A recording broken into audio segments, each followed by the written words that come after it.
Base type, Standard Phase 1 Clone Trooper. The very first soldiers of the Republic's Grand Army, Phase 1 Clone Troopers were engineered on Commando using the DNA of bounty hunter Jango Fett. Debuting in Attack of the Clones, these troopers marked the Republic's transition into full-scale war. Their armor, sleek, plastoid, and somewhat restrictive, was a symbol of military efficiency designed more for uniformity than comfort. It featured a finned helmet with a T-shaped visor, offering limited peripheral vision but solid protection. Phase 1 armor incorporated a basic heads-up display and modular design for role-based attachments. While the armor was Commando designed, it lacked clone input, something that would change later in the war. These troopers were organized under Jedi generals, following orders with unwavering loyalty.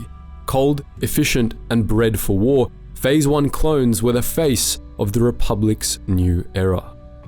Base type, Standard Phase 2 Clone Trooper. As the Clone Wars intensified, so did the need for improved gear.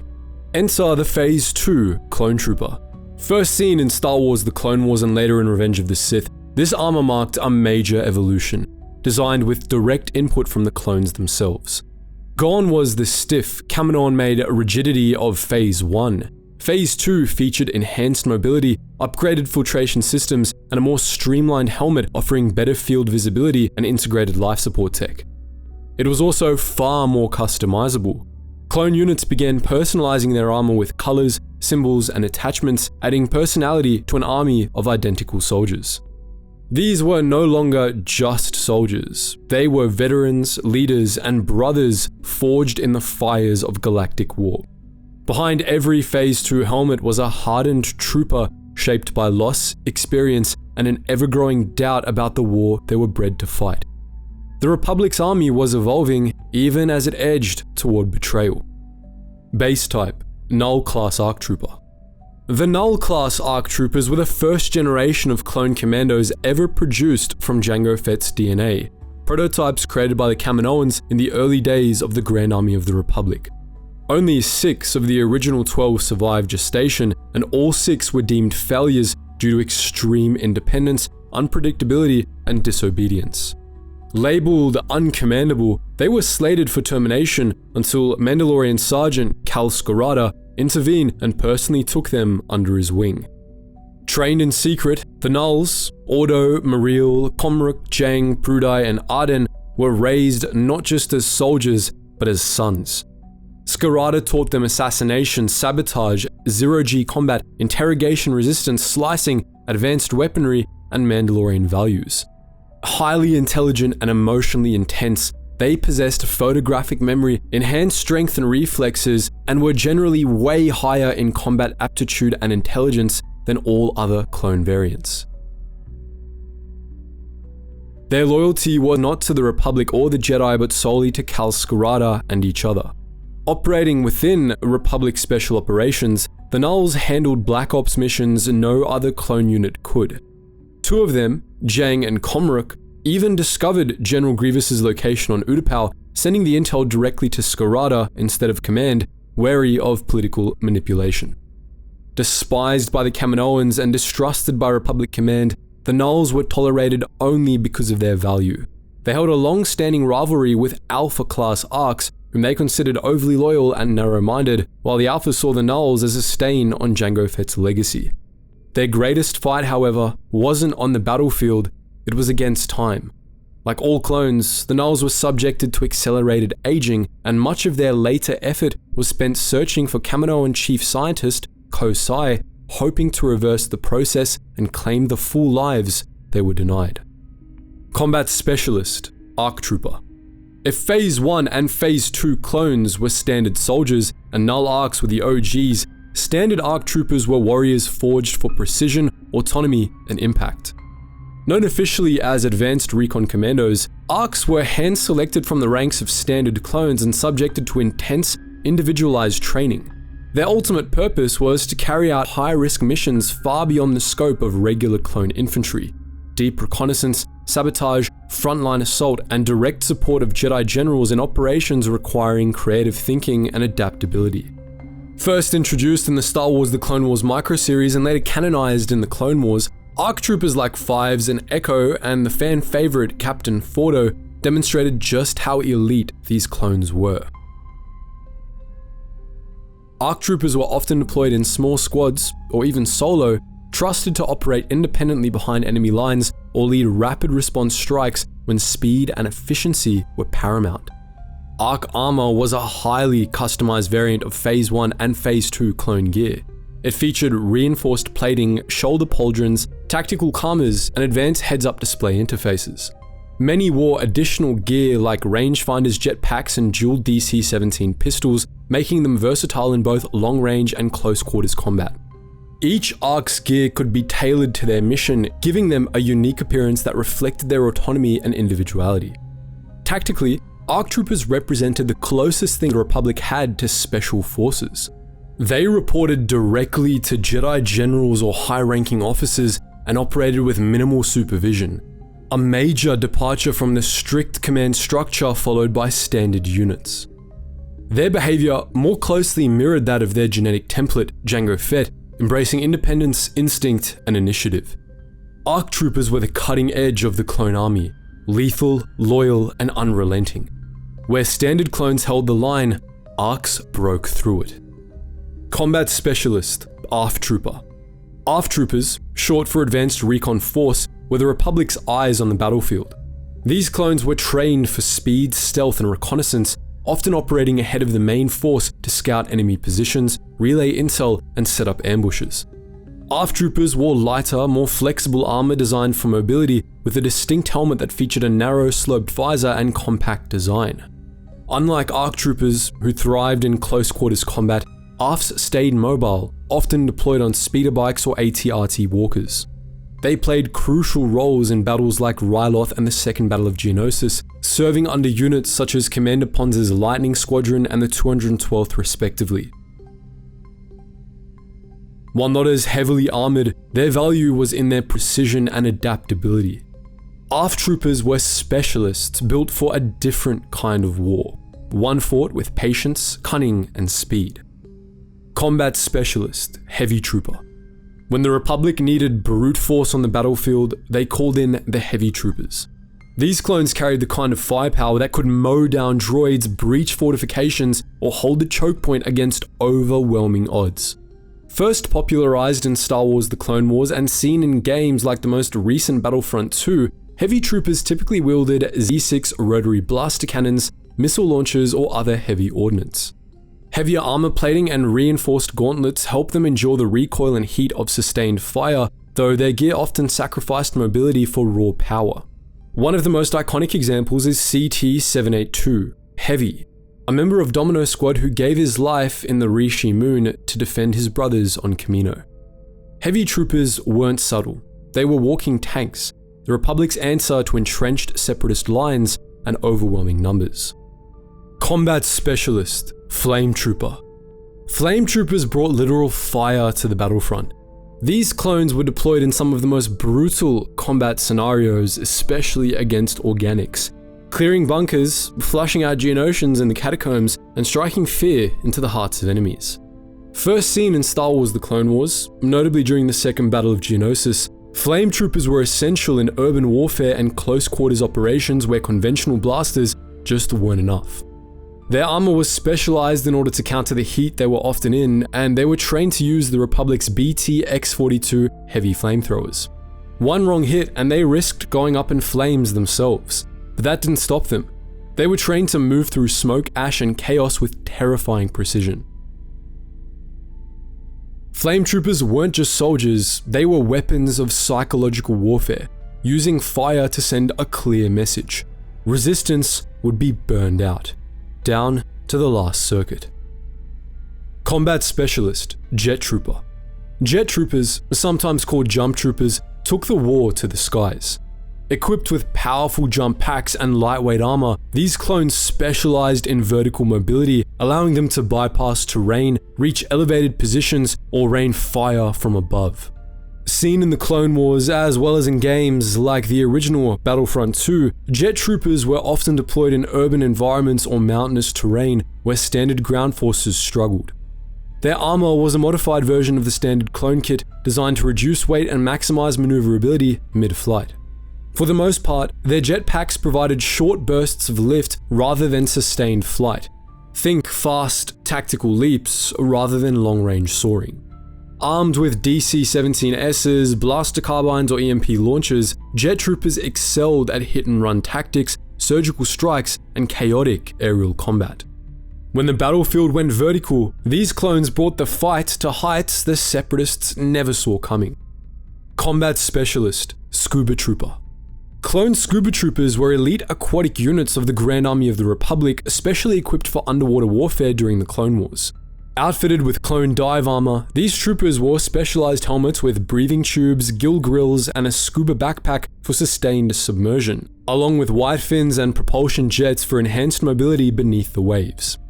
Their most notable deployment was during the Battle of Mon Cala, where they fought alongside Kit Fisto and Under Commander Monk to defend the Mon Calamari capital from the Quarren Isolation League and Separatist aquadroids. Whether striking from the depths or defending submerged cities, clone scuba troopers were proof that the Republic had soldiers for every environment, even the deep sea. Combat Specialist, Cold Assault Trooper. Cold Assault Troopers were the Republic's answer to extreme, frozen battlefields. Clones outfitted for survival in sub-zero conditions. Seen in the Clone Wars episode Trespass, these troopers were deployed to the icy world of Auto Plutonia, where they battled the native Tals in brutal cold weather skirmishes. Their armor was a modified variant of the standard clone kit, layered with thermal insulation, environmental sealing, and often covered by white or grey outer gear to blend with the snowy terrain. Helmets featured heating systems and enhanced breath filters to prevent frost buildup.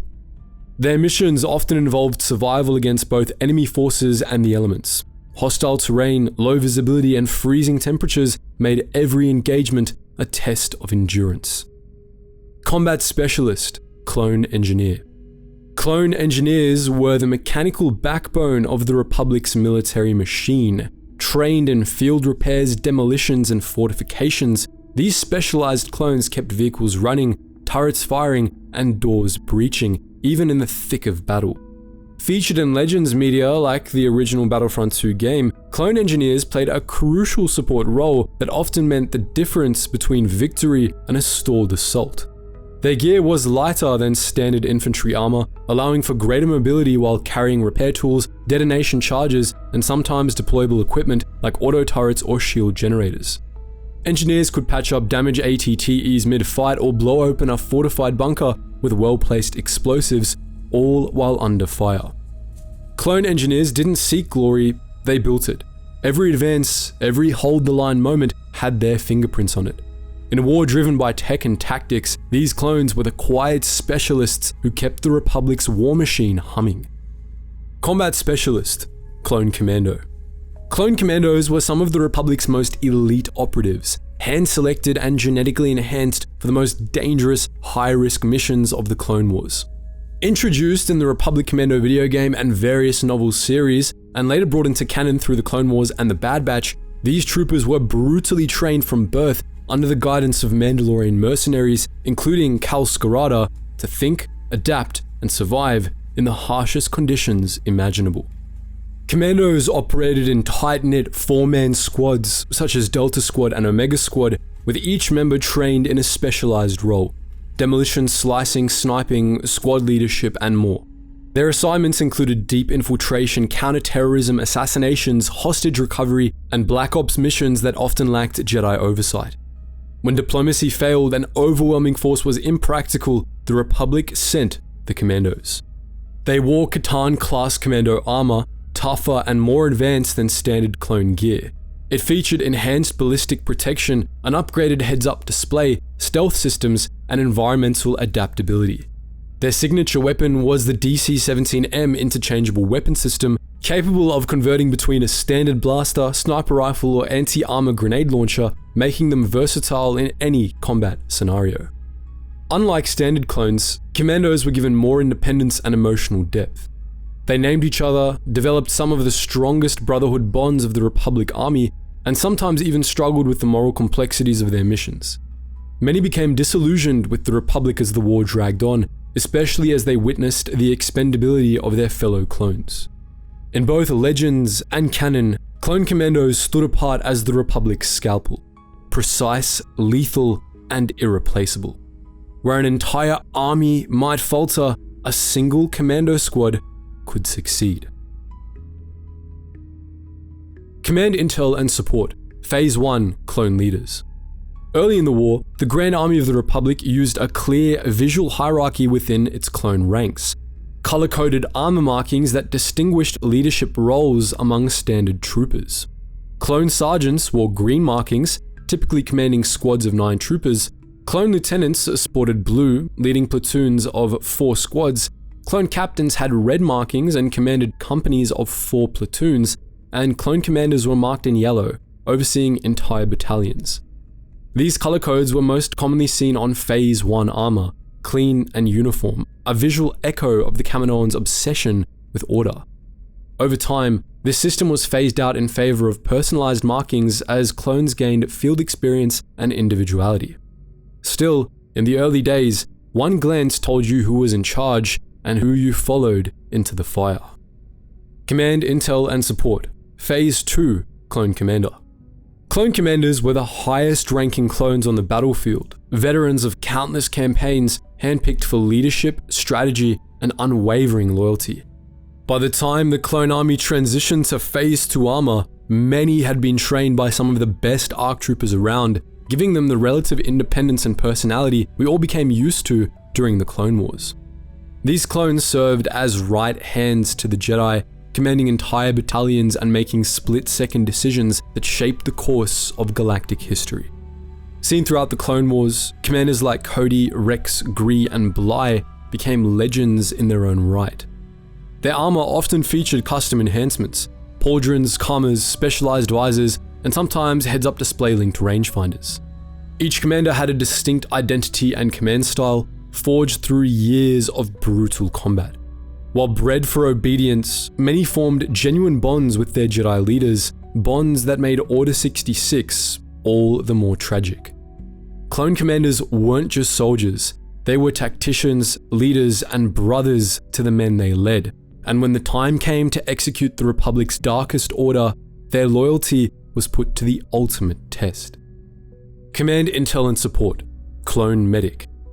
Clone medics were the lifeline of the Republic's front lines, trained to save lives just as efficiently as their brothers were trained to take them. Seen in the Clone Wars and various Legends comics and media, these troopers were equipped with advanced medical knowledge, field surgery skills, and specialized gear to stabilize wounded clones during active combat. Their armor often featured a red cross symbol or colored accents to distinguish their role, along with portable medkits, Bacter injectors, and diagnostic scanners. Medics operated under intense pressure, often sprinting through blaster fire to reach fallen comrades. Some, like Kix of the 501st Legion, became renowned not just for their skills but for their unwavering dedication to their brothers. While they carried blasters like any other trooper, clone medics were trained to prioritize life above all else, patching up the wounded, calming the dying, and doing whatever it took to keep the squad moving forward. Command Intel and Support, Clone Tank Operator and Gunner. When firepower was the answer, clone tank operators and gunners delivered it in spades. Tasked with piloting and manning the Republic's most powerful ground vehicles like the HAV-W A6 Juggernaut and the iconic AT-TE, these clones were the masters of battlefield tank warfare.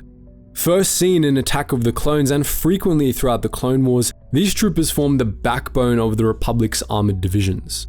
Gunners operated massive cannons and beam turrets, laying down suppressive fire or obliterating separatist armor with precision shots. Tank operators were trained to navigate rough terrain, coordinate with infantry units, and deliver troops straight into the heart of the fight. Their armor was often modified for vehicle work, and they usually operated in enclosed cockpits, relying on targeting systems and scanners. Command Intel and Support, Clone Maintenance. Not every clone was bred for the battlefield. Some served behind the scenes, cleaning blasters, fixing armor, and keeping Kamino's sprawling facilities running. These were the clone maintenance crews, an often overlooked class of clones considered unfit for frontline duty due to genetic mutations or physical imperfections. But their value to the Republic was immeasurable. The most well-known of them was Clone 99, introduced in the Clone Wars TV show. Born with severe physical deformities, 99 couldn't serve in combat, but his spirit, loyalty, and quiet heroism made him a legend. He supported and encouraged cadets like Domino Squad and ultimately gave his life defending Topoka City during a separatist invasion. Maintenance clones proved that bravery isn't limited to the battlefield. They carried the weight of the Republic in quiet ways, sweeping halls, repairing gear, and reminding their brothers what they were fighting for. Clone 99 showed us that every clone had a purpose and heart. Command, Intel, and Support, Clone Marksman. Where brute force failed, precision prevailed. And that's where Clone Marksman came in. Specially trained for long-range combat, these clones operated as snipers and sharpshooters capable of taking down key targets from extreme distances. Marksman appeared in the Clone Wars TV show and as a class in Star Wars Battlefront 1 and 2, both the original and new version. Armed with long-range DC-15X sniper rifles or similar scoped variants, Clone Marksmen were trained to remain still, calm, and unnoticed, often lying in wait for hours before making a single decisive shot. They were essential in neutralizing enemy commanders, picking off high-value droid targets, or providing overwatch for advancing squads. Command, Intel, and Support, Shadow Trooper. Clone Shadow Troopers were a covert, elite unit developed by Director Armand Issard of Republic Intelligence during the Clone Wars. Formed as a response to the dwindling numbers of ARC troopers, Shadow Troopers were engineered for deep reconnaissance and infiltration missions. Operating primarily undercover, they were equipped with heavily modified Phase 2 armor that incorporated mag seals, allowing them to attach custom disguise plates and pose as mercenaries from groups like the Hutt Cartel or Black Sun. Their armor included sensor-reflective coatings, thermal dampers, electromagnetic hardening, and omnidirectional jammers, making them nearly invisible to scanners, but also incompatible with standard clone units due to interference with helmet systems. They were armed with DC-19 stealth carbines, which featured sound suppression and the ability to fire invisible bolts, as well as vibro daggers for silent kills. Initially deployed in solo or paired missions, some Shadow Troopers later acted as snipers or participated in full-scale operations such as the infiltration of Utapau, where they planted jammers ahead of the Republic invasion. Following the rise of the Empire, Shadow Troopers continued service, guarding sensitive Imperial installations and personnel. Their armor remained unchanged under Imperial command, becoming a grim symbol of Palpatine's transition to power. Inquisitor Valen Draco even enlisted Shadow Troopers for his own operations. Their legacy would inspire later Imperial variants, such as Storm Commandos and Shadow Stormtroopers. Created in secret, equipped with cutting-edge tech, and deployed where no standard trooper could go, Clone Shadow Troopers were the Republic's most clandestine warriors, ghosts in the war, and shadows of the Empire to come. Command, Intel, and Support, Special Ops Trooper. Special Ops Clone Troopers were elite troops deployed by the Grand Army of the Republic for covert, high-priority missions that standard forces couldn't handle.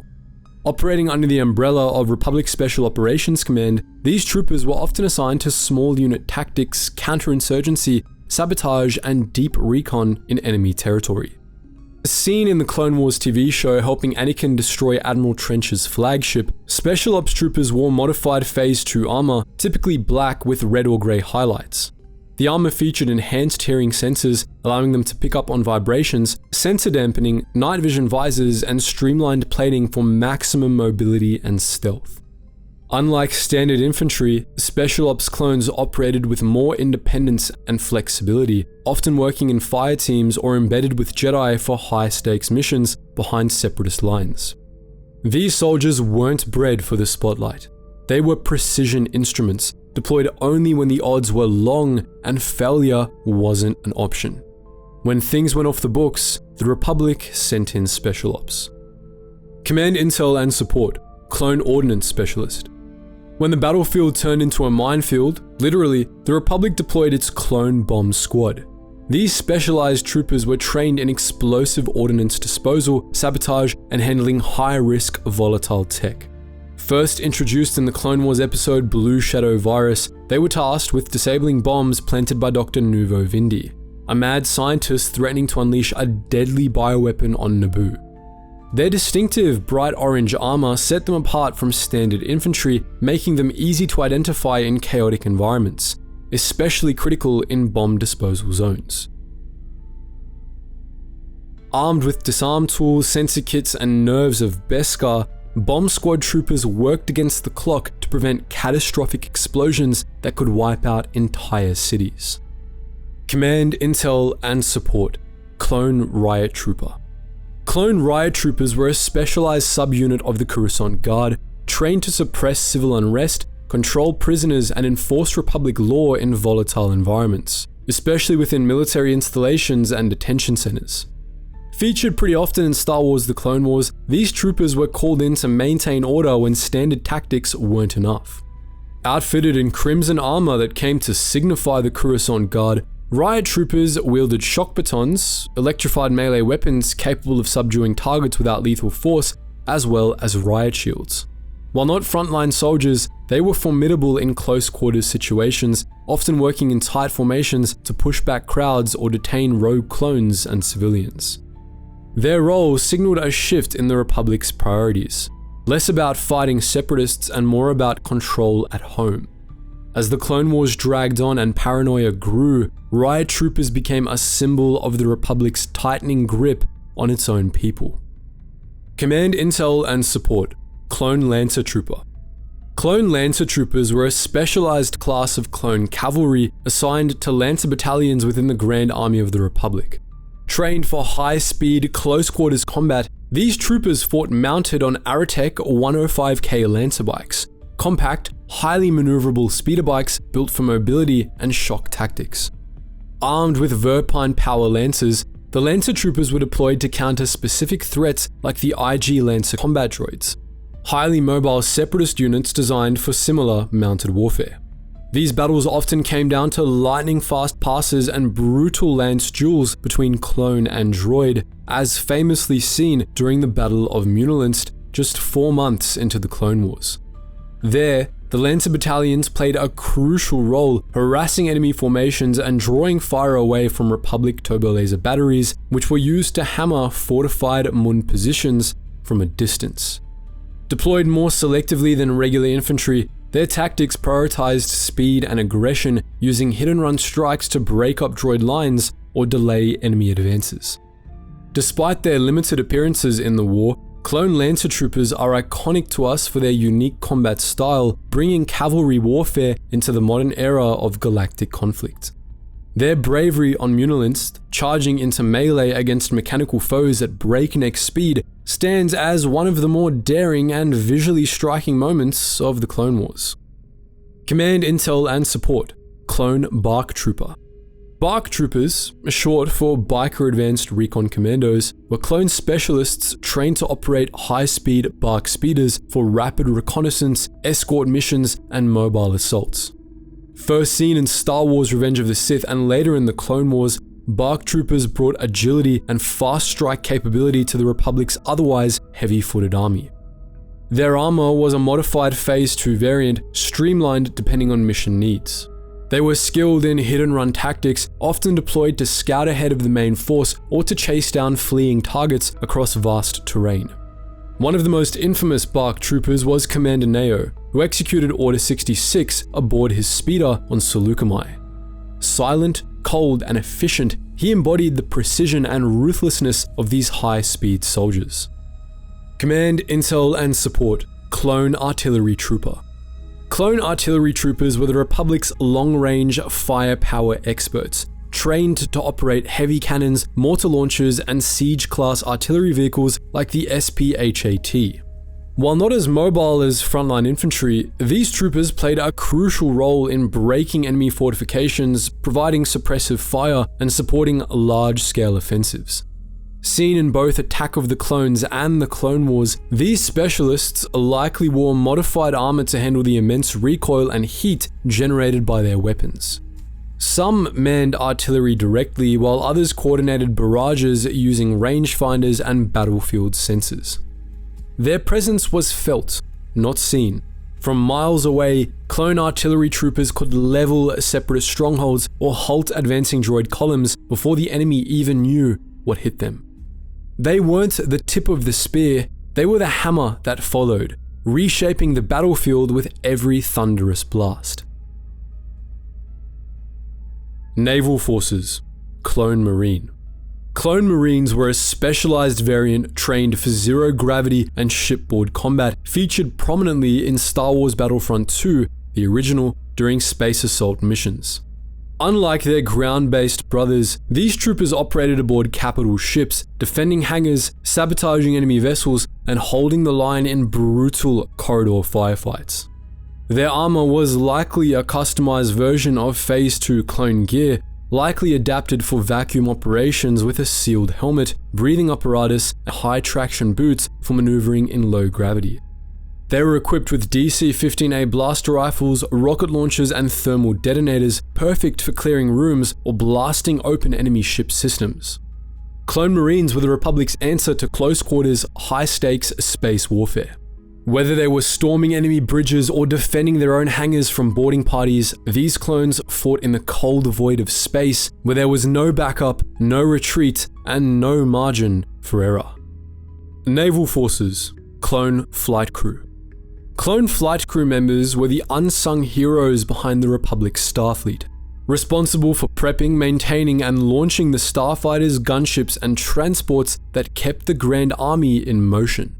While not trained for frontline combat, these clones were vital to operations aboard Venator-class star destroyers and planetary airbases, ensuring everything from V-19 Torrent starfighters to LAAT gunships were mission-ready at all times.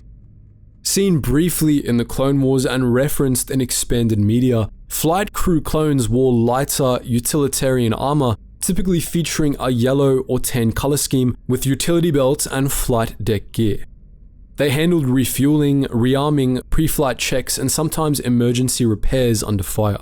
Though rarely recognized, these clones worked tirelessly behind the scenes. Every successful bombing run, every medevac, every space battle depended on their precision and discipline. They kept the Republic flying without ever leaving the hangar deck. Naval Forces, Clone Pilot. Clone pilots were the skilled aviators of the Grand Army of the Republic, trained to operate starfighters, gunships, and capital ship support craft in the chaos of the Clone Wars. First seen in Attack of the Clones and featured heavily in the Clone Wars, these troopers flew everything from ARC-170 starfighters to LAAT gunships, delivering troops to the front lines and engaging separatist forces in brutal dogfights.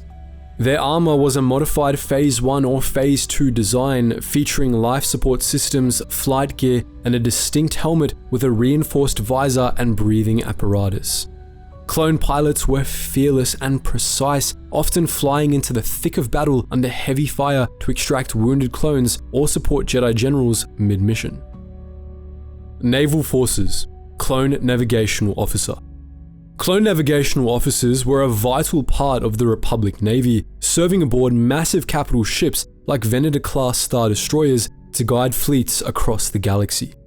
While their brothers fought on the ground, these clones ensured the Republic's war machine moved with precision and purpose, calculating hyperspace routes, coordinating ship formations, and relaying tactical data during major engagements.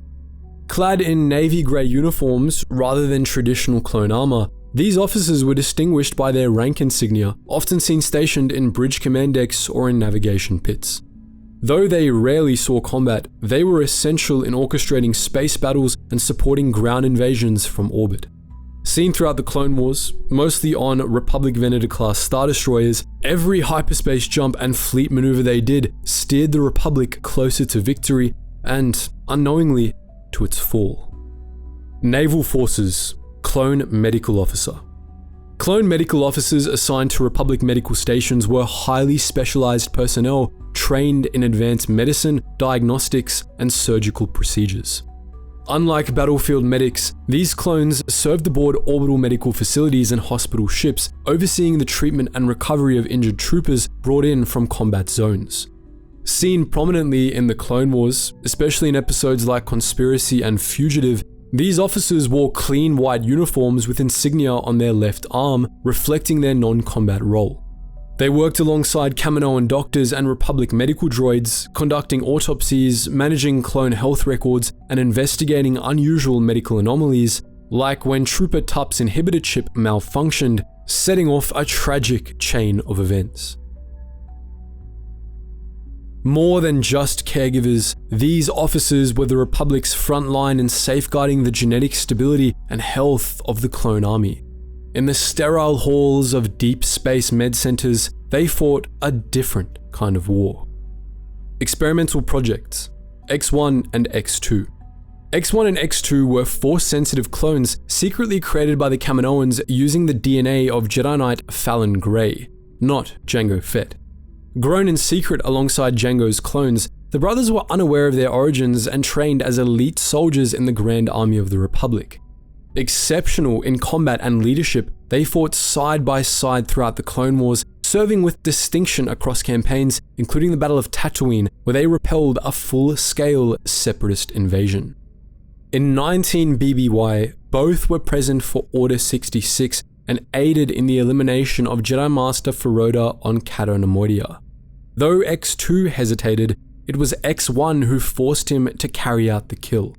After the rise of the Empire, they became decorated Imperial agents, but the Jedi Purge drove a wedge between them. X1 embraced the Empire's power, while X2 grew increasingly disillusioned. During a mission on Dantooine, ordered to eliminate Fallon Gray, X2 refused to kill innocent villagers. X1, loyal to the Empire, ordered his brother arrested, prompting X2 to defect. The two would clash as enemies, with X2 ultimately joining Gray to protect civilians. X1 killed Gray in cold blood, leaving both his genetic father and brother for dead. But X2 survived. He would later turn against the Empire, redeeming his heritage and embracing the Jedi path, while X1 fell to the dark side, becoming an Inquisitor in the early Imperial era. X1 and X2 represent one of the darkest cloning experiments of the Clone Wars era. Force-sensitive soldiers bred for war, but destined to fight each other. Their story is a tragic mirror of the Clone Wars itself. Brotherhood, betrayal, and the painful cost of choosing your own path. Experimental projects, Clone Assassin. Clone Assassins were a highly specialized and secretive class of clone troopers personally commissioned by Supreme Chancellor Palpatine as a contingency measure to combat the Jedi Order. Their creation was quietly approved through the Galactic Senate under the justification that the Jedi might one day rebel against the Republic. Trained from the start to counter Jedi in close combat, Clone Assassins were physically enhanced and expertly conditioned in the martial art of Teras Kasi, a fighting style specifically developed to neutralize Force users. They were immune to Jedi mind tricks, capable of dodging lightsaber strikes, and fought with twin elbow mounted vibroblades that could lock into position along their arms.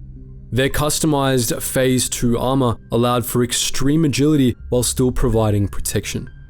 Each assassin also carried blaster pistols for ranged engagements and wore distinctive parted kamas with storage pouches. In 19 BBY, clone assassins were deployed during the assault on the Jedi Temple on Coruscant, aiding Darth Vader and the 51st Legion in executing Order 66. A squad of 6 assassins was assigned to defend the Temple's communication beacon, which had been repurposed to lure surviving Jedi back into a trap. Obi-Wan Kenobi encountered this squad inside the Temple and managed to defeat them in combat, demonstrating their limitations against a seasoned Jedi Master, though they were more than capable of overpowering standard Jedi Knights. Clone assassins were never meant for mass deployment. They were precision instruments, designed for surgical elimination of Jedi targets. While their canon status remains tied to the video game adaptations of Revenge of the Sith, their existence reveals the lengths to which Palpatine went to ensure the Jedi's extinction, engineering clones not just to obey, but to hunt. Experimental projects, Clone Force 99. Clone Force 99, better known as Bad Batch, was a squad of genetically enhanced clones, each with a deliberate mutation that gave them unique abilities. Introduced in the Clone Wars and expanded in their own series, the Bad Batch, these clones were considered defective by Kaminoan standards, but they became one of the most effective units in the Republic's arsenal. The squad included Hunter, who had enhanced senses and leadership instincts, Wrecker, with immense strength, Tech, who had advanced intellect and slicing skills, Crosshair, who had unmatched sharpshooting accuracy, and Echo, a former ARC trooper turned cybernetic after Separatist capture. Clad in custom black and red armor, they operated with total autonomy, taking on missions no standard unit could handle. After the war, they went rogue, resisting Imperial control and questioning their purpose in a changing galaxy. They weren't just clones, they were brothers, outsiders, and survivors. The Republic made them different, but the Empire made them dangerous. Experimental projects, Omega. Omega is a one-of-a-kind clone, unmodified, unaccelerated, and unlike any other. Introduced in the Bad Batch, she was created on Kamino as part of an experimental line, making her a counterpart to Boba Fett. Like Boba, Omega is a direct, unaltered clone of Jango Fett, but with a crucial difference. She's female, a rare genetic variation engineered by the Kaminoans for unknown purposes. Working as Nala Se's medical assistant, Omega was observant, empathetic, and highly intelligent, with a natural aptitude for strategy and marksmanship. Though not bred for combat, she quickly adapted to life on the run with Clone Force 99 after the rise of the Empire.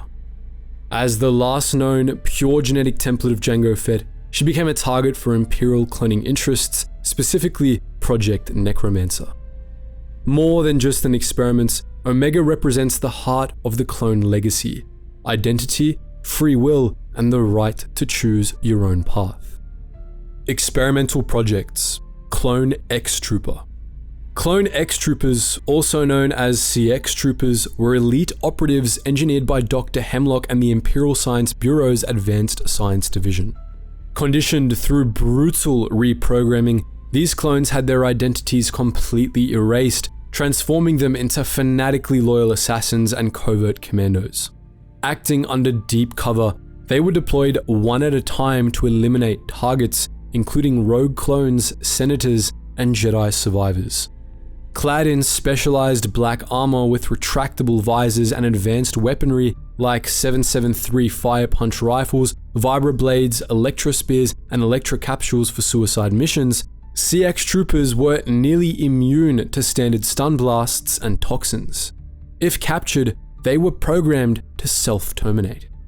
Clone X assassins played a major role in suppressing clone dissent during the Empire's rise, murdering whistleblowers, attacking the clone underground, and participating in Project Necromancer operations on Tantus base. Despite their enhancements, they were eventually defeated by Clone Force 99 and their allies. The CX program represents the Empire's darkest evolution of the clone legacy, stripping away identity, loyalty, and brotherhood in favor of blind obedience and silent execution. Experimental projects, Alpha Class ARCs. The Alpha Class ARC Troopers were the Republic's second generation of advanced recon commandos created after the development of the Null-Class ARCs. Unlike their unstable predecessors, the Alphas were a refined product. Still independent, still elite, but more reliable and obedient, thanks in large to the personal training and conditioning they received from Jango Fett himself. What the Kaminoans didn't realize was that Jango had embedded personal orders into all Alpha ARCs. In the event Kamino fell to the Separatists, the Alphas were to destroy all younger clones to prevent them from being captured. Alpha 17 nearly executed this directive during the First Battle of Kamino, but the Republic just barely held the planet. Though fiercely independent, Alpha ARCs were taught to respect and generally follow Jedi leadership, albeit not without question.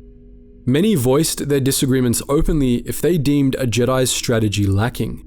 This made them more dependable than the Nulls, who often just disregarded Jedi authority entirely.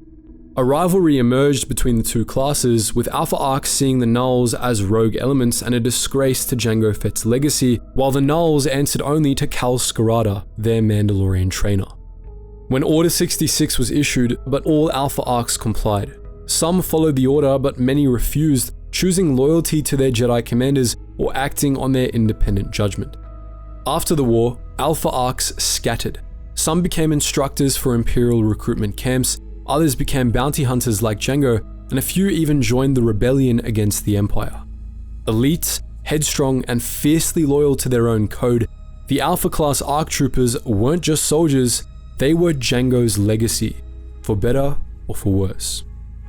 As always guys, thank you so much for watching, and make sure you let us know what your favorite clone variant is in the comments section below. Keen to see all the replies and hope to see you in the next video.